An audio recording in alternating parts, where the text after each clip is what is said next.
and calling BeLivers. If you're watching in BeLivers group, welcome. If you're watching on the BeLive in 5 page, welcome. If you're not, there's a link up above where you can actually join the correct page and I'll be able to see and display your comments. Now, today is an exciting day. I can't officially tell you why, but take it from me, there are great changes being made. And if you want to know what I'm talking about, then all you need to do is to go into the BeLivers group and you'll find out what's happening. Now, Bridgetti is going to join me today. This is Bridgetti and Stephen in discussion. But obviously, until she does join me, I've got to sort of busk it, as we say in the business. And what Bridgetti is going to be talking about today is internet safety. And so, anyway, welcome to the show. Bridgetti and Stephen in conversation. Or Stephen and Bridgetti in conversation. Oh, I've got a mistake there, just a minute. The thing about BeLive is that you can make a mistake twice.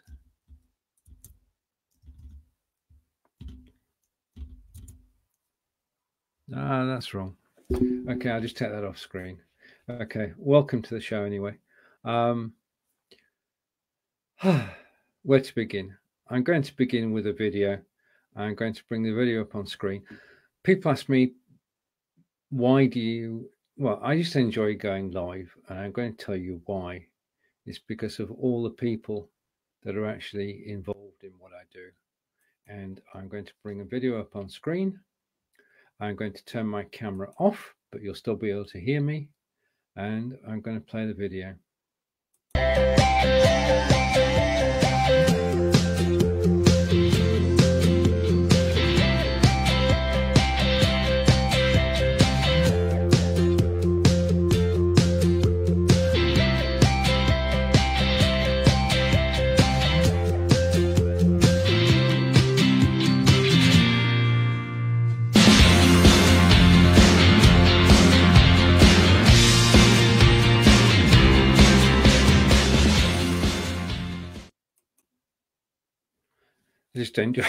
I just enjoy playing that video. I'm going to take the video off screen and remove it. But that's why I enjoy live video so much, is being able to broadcast with different people on different days during the week. And speaking of which, I'll just bring up another short video. And no, that's not it. I can't find it. Never mind. I'll take that down off screen and go back to me. Now, if you want to join me on camera, you're more than welcome to do so. It's Friday. We're winding down for the weekend. And I'm going to post the guest link now. So the guest link is here.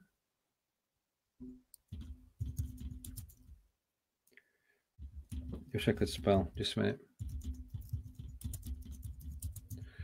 All right. So that's the guest link. I've just typed into the Studio2 and it should appear in the comments on the BeLive in 5 page in a moment. And I'm being joined. There you are. If you click that link, you can come on camera.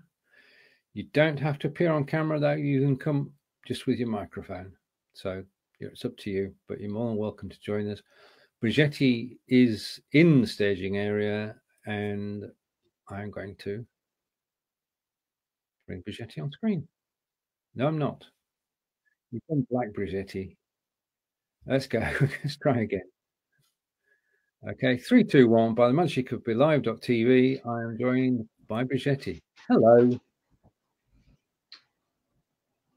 Nope. Hello. Hello. Yeah, I've got a black screen at the moment. Okay, can you put me down in the staging area again, and I'll just see if I can fix it quickly. Okay. This is live video, and this is why we love it so much, because things don't always go according to plan. You don't always get the right videos on. So, okay, I'm going to tell you basically, I've been waiting for today for quite some time. But before we do that, 3, 2, 1. Hello, Bridgetti. You've gone black again. You've frozen. I'm going to take you down again. Okay. Right. A little bit of experimentation going on. These things are sent to triers. If you are watching and you're watching on the BeLive In5 page, just say hello. If you're watching on the BeLive In5 page, you'll see the guest comment and you can join me on camera. And I've upgraded my equipment and it's noticeable. The video quality is better than it used to be.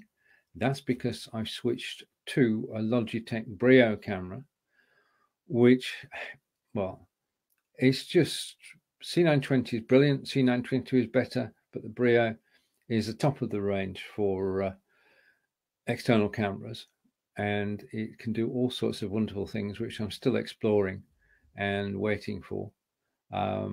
Waiting for the time to actually get into it. Second thing I've got is, you'll notice I'm not wearing a microphone. I've got a new cardioid microphone, which at the moment is out of shot, but if I move it, you still can't see it. It's so well positioned that you can't actually see it. So I used to have a lapel microphone from Sony, which is about $25. And that did me well for 3 years. It was recommended by Udemy, so that's why I used the Sony microphone. Microphone itself has been discontinued. The wires on my microphone were getting a bit tatty, so I decided to invest in a new microphone. And I now have a new cardioid microphone, which is on a boom next to me, and the sound is deeper and richer, and that costs around about $50.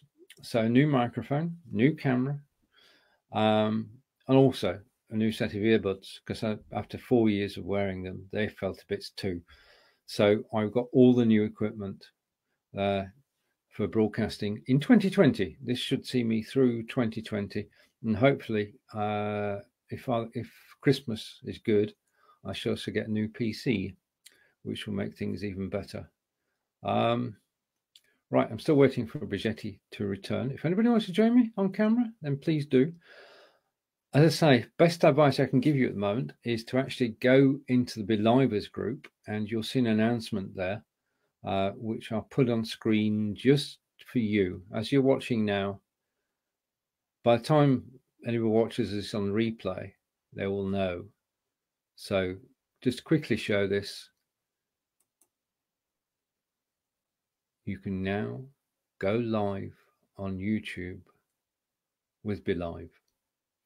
And today's show with Bridgetti and I will be just 30 minutes long, so that later this afternoon, probably around about 12:30 or 1 o'clock Eastern, I will be going live on that platform, and I can hear Bridgetti.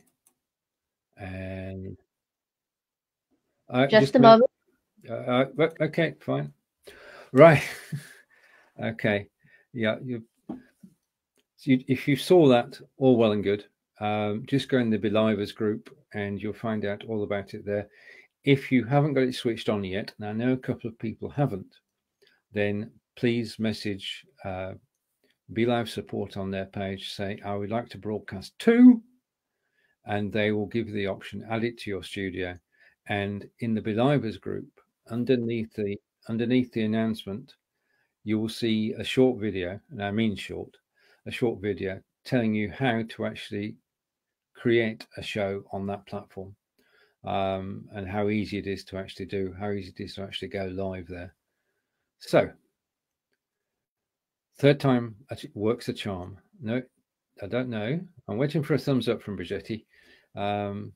We seem to be changing from one setup to another. Okay. Right. Now, as I say, Bridgetti is actually going to talk on internet safety in a moment. I'm still waiting for a thumbs up. Looks like a new camera's in operation. That's getting close. That's closer. Okay. I'm still waiting for a thumbs up though. All right. Okay. I thought I'd be sure that time. Hello, Bridgetti. Hi. Welcome to the show.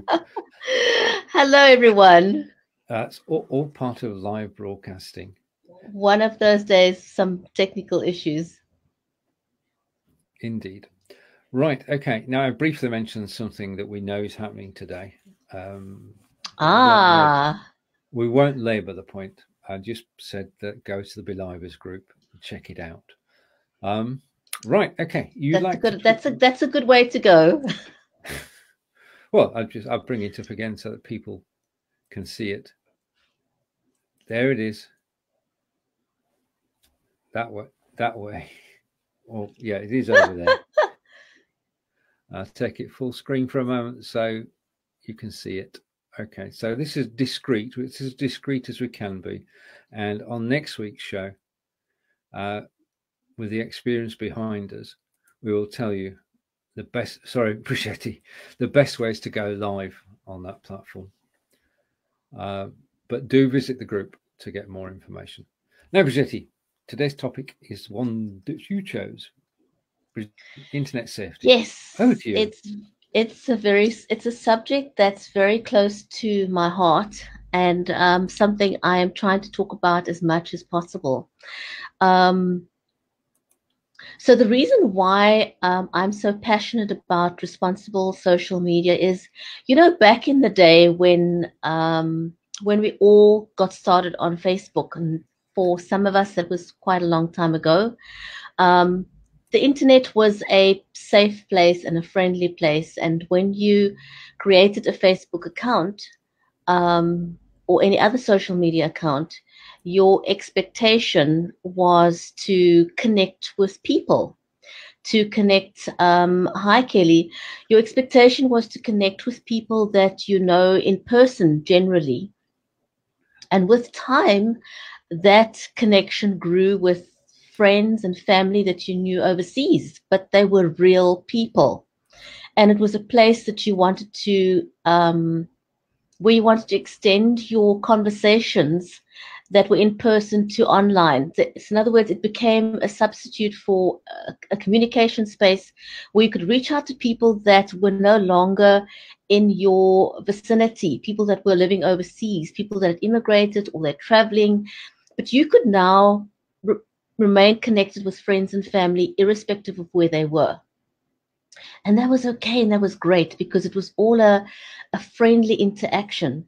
But with this passage of time, things have changed. We now connect with people that we don't know in person.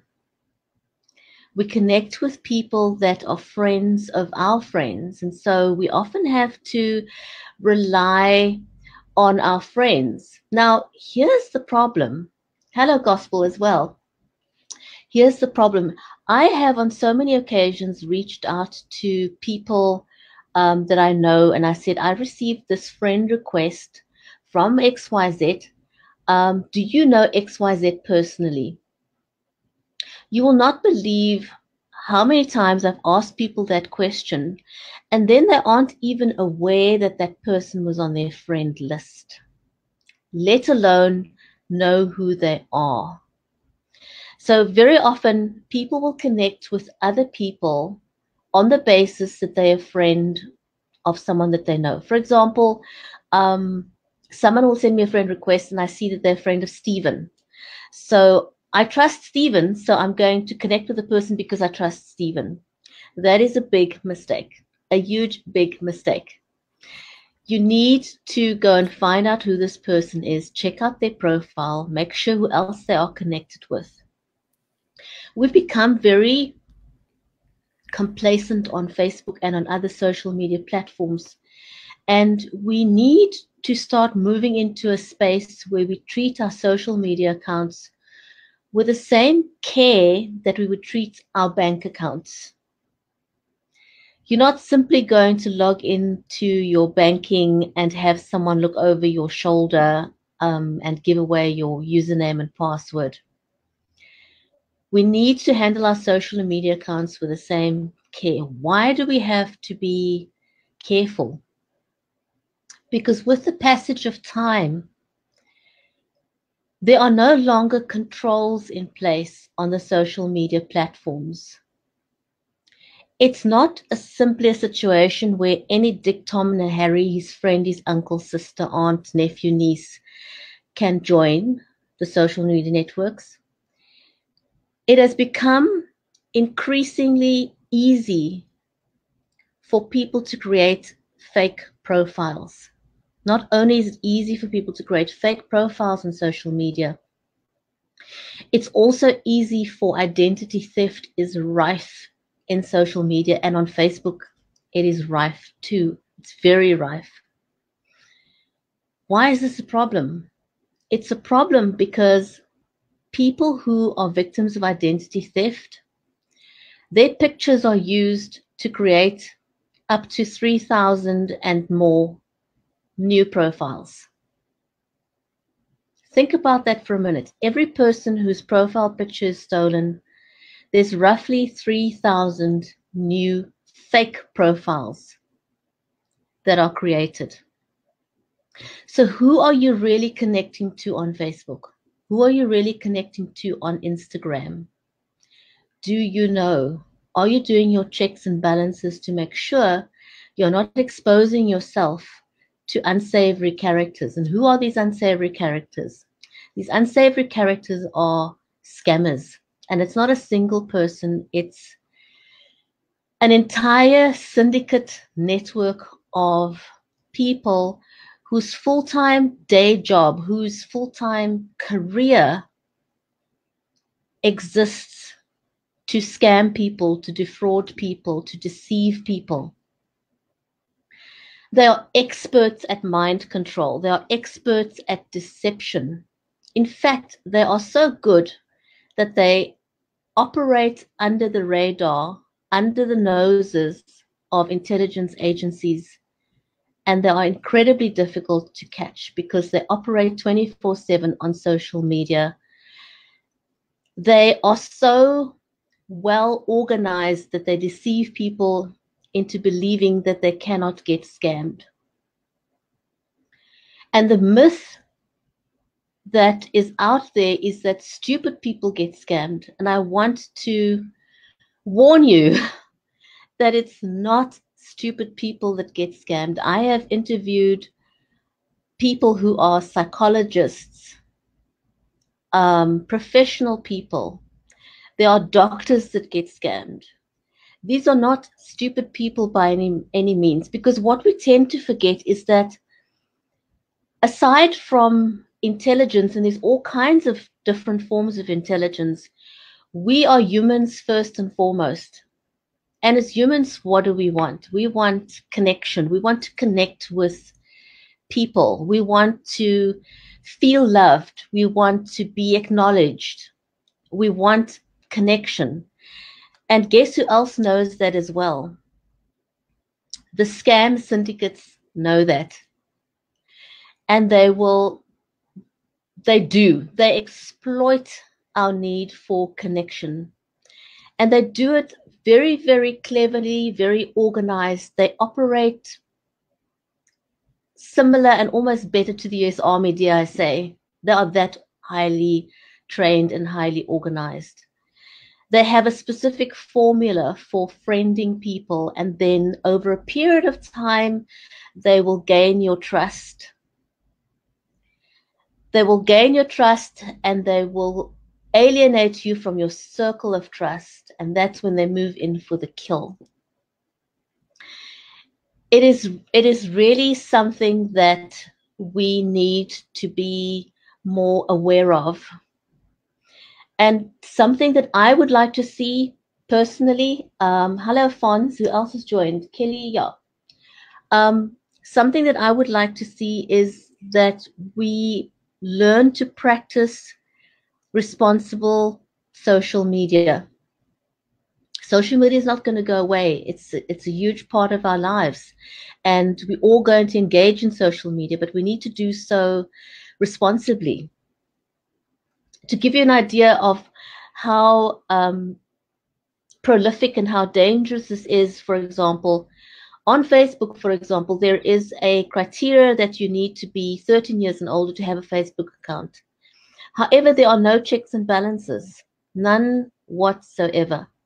You can put in a fake ID number, nothing, there's no checks and balances. You can use a stolen picture, and they do. That's how the scammers have accounts, thousands of accounts. And if one account gets shut down, they've got 1,000 more accounts that they can gain as well.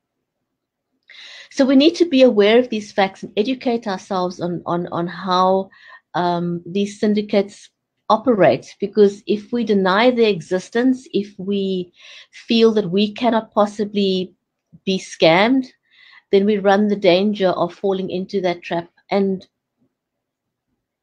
here's the thing. Lately, some social media influencers have been scammed as well.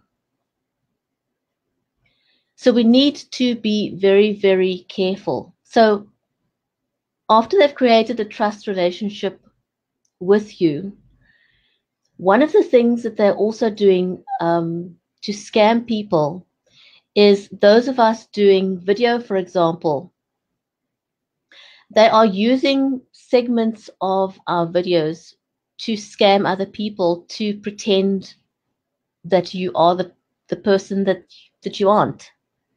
So we need to be incredibly careful how we interact on social media. We need to be careful about divulging too much about our personal lives or our whereabouts, patterns of how we come and go. We want to lock down our social media accounts. You know, have you checked to see whether there's a duplicate account under your name, for example? We need to do that sort of thing on a regular basis. And so we need to, there's certain things that they tend to do, these scammers, when they start relationships with people. And one of the things that I've often spoken about romance scams, but it's only one segment of what happens on social media platforms like Facebook, like Instagram, on Twitter, on LinkedIn. It happens everywhere. So it's not just one particular platform. I'm mentioning Facebook because it certainly is the largest social media platform, and that's where we would like to see our profiles locked down a bit more, because currently it's not. And that is why it's so easy for these scammers to create fake accounts. So basically, they are so successful because they've perfected the art of operating below the radar. They cannot be detected because they operate so very, very carefully. And so what we want to do is we want to try and make a dent into these operations by educating ourselves and creating awareness. We want to talk about what is happening. And if you've had an experience, come forward. Let me know. I've been running a campaign on responsible social media, and will be interviewing a lot more people moving forward, but also creating a lot more awareness. And it's very sad if, you know, it's sad enough when adults are involved, but it's heartbreaking when children are involved. So it's not only our own safety as adults, we also want to ensure the safety of our children and other children on the internet. We simply want to make it a safe space again, a space where we don't have to constantly watch our backs, because that is where we currently are headed. So again, I want to reiterate that we try and lock down our social media accounts and treat it the way we would treat our bank accounts. We want to work towards a space where we can get social media platforms to verify our accounts, because that's the only way we're going to lock down or prevent all these fake accounts that are currently permitted. And another way that another reason why the fake accounts are so prolific, and especially on Facebook, is because there's no limit to the amount of friend requests that can be sent out daily. So the way they operate is they can send out, there's two ways. Either they will target specific people to befriend them, or they will do phishing kind of targeting where they just send thousands upon thousands of friend requests in a day. And they can do that because there simply is no limit. And do not underestimate their intelligence. Not only do they use fake profiles, they use fake pictures. And the other thing that they have the ability to do is to alter their voices electronically. So you may think you're talking to a man when in fact you're talking to a woman, and vice versa. You might be talking to a grown man and think you're talking to a child. Because that's one of the other tactics that they use to convince people of who they are. They will introduce you and say, well, you know, I've got a daughter or a son, and they'll come up with some sob story and get the daughter or son to call you. But in fact, it's not a son and it's not a daughter. It's them simply using voice altering software. So one really needs to be incredibly careful and make sure that you are protected when you are on social media. Just trying to think what else I wanted to share with you. I think that's about it for that I wanted to share with you today. But the other thing I wanted to mention is that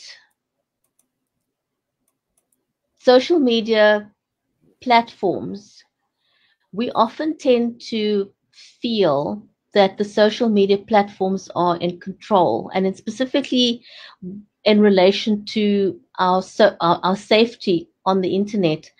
I think sometimes we tend to forget that it's not really the social media platforms who are in charge, although they may make us believe that, but we tend to forget in the power that we hold as users, because without users, none of these platforms would exist.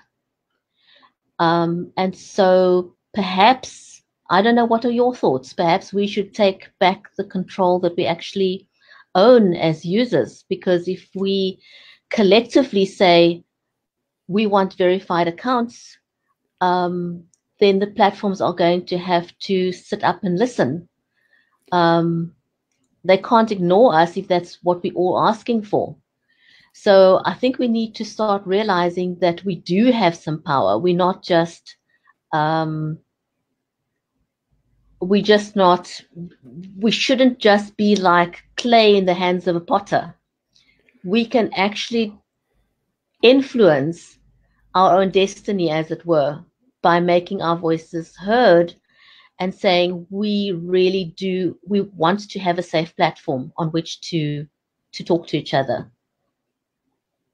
I agree about having a safe platform. We've got a comment from Gospel, which is on the screen. I had an instance where someone commented on my life. The person was a popular Christian pastor. I was surprised because I knew this person died recently.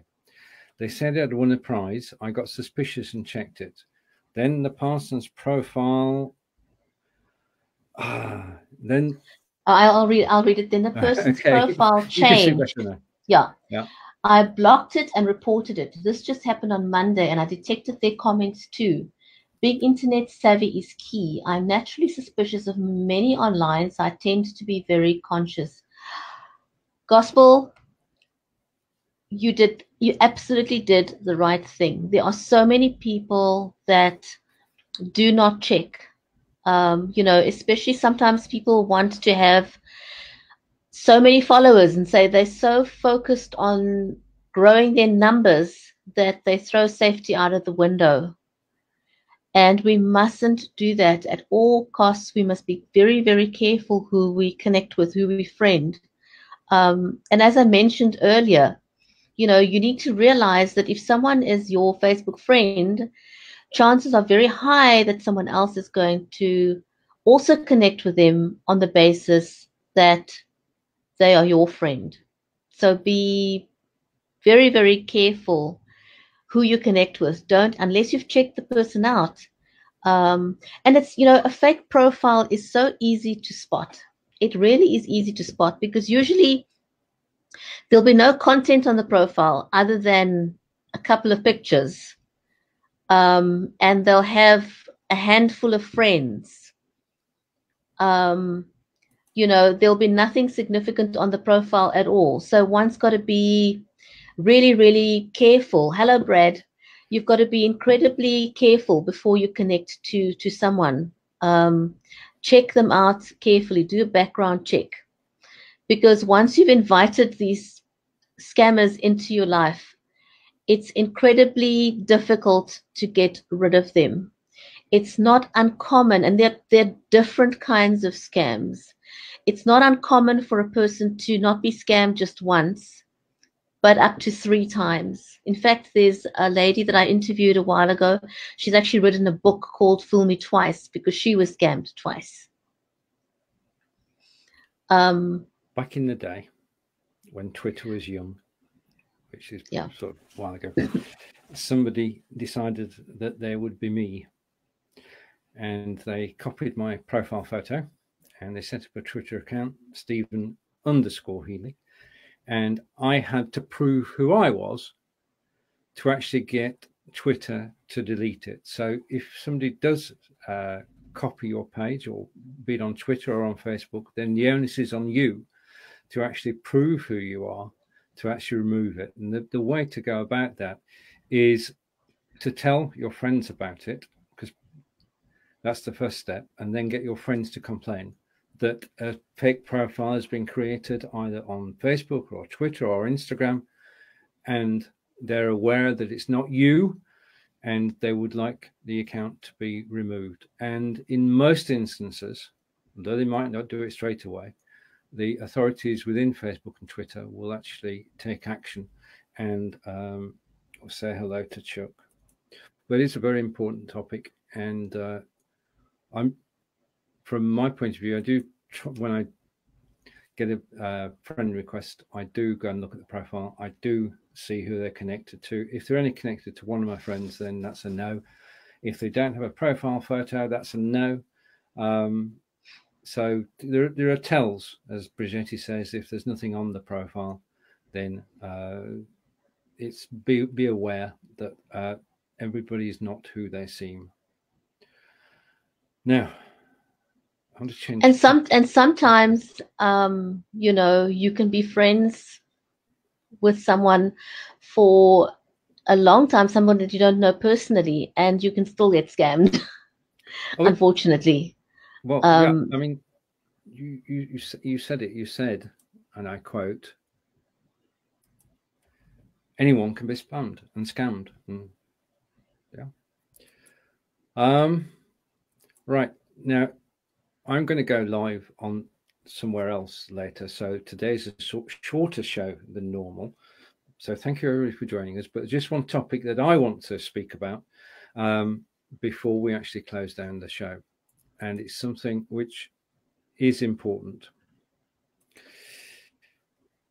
Create your own website. Do not rely on Facebook business pages alone. Oh, absolutely.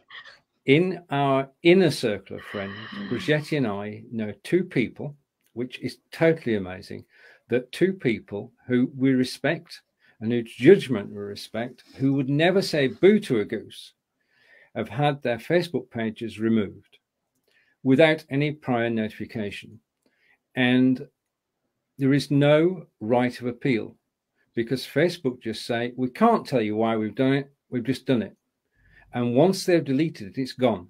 Now, one of our friends has lost 12 years of work, which was on Facebook. They've got some of the information, but to actually recreate 12 years of your life, it's almost impossible. It's impossible.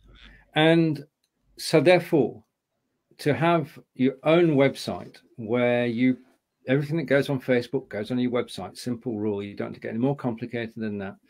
It means if anything should happen to your Facebook business page, you can switch directly to the website straight away. And it's as good to have that going. And if you haven't got one, then start today. And if you're watching the show live now, please put in a link to your website, and then we'll come and have a look. I know that Fonz is watching at the moment, and Fonz is creating a membership site away from Facebook because it's not Facebook. And that means that if anything happens to the Facebook group, which already exists, you can quite simply move the group from Facebook to a place that's already been prepared. Now, he's not revealing what it is yet, so I can't do that either, respecting privacy. But business pages on Facebook can be removed at will. You'll never know what hit you. You'll never know why. And there is no right of appeal. A comment from Gospel.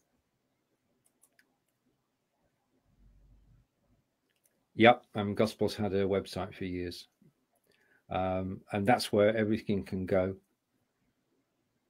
And right, thank you, Bruce.